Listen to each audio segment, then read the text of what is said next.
ច្រៀងចម្រៀងផ្ញើជូនស្រីមុំស្ដាប់ហើយកុំយំអូននេះត្រនំគ្មានថ្ងៃវិលឡើយនឹកអាលោកណាសាធ្លាប់កេងរួមខ្នាយ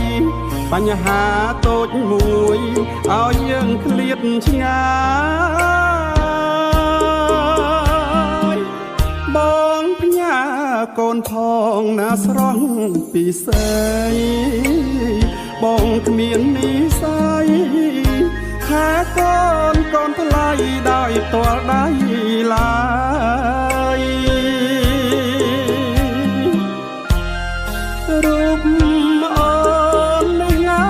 ហើយជាខ្យល់ដងហើម